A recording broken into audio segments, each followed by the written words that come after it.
Globalization means growing interconnectedness across economic, political, cultural, and technological dimensions.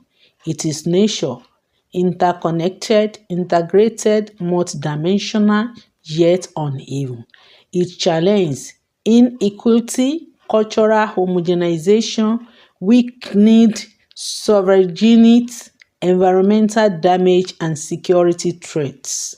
From a political science perspective, globalization is a struggle over power, identity, and governance, and the future depends on how humanity balances its benefits with its risks.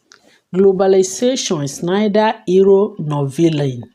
It is a tool, and how we use it for division or unity is ultimately our choice.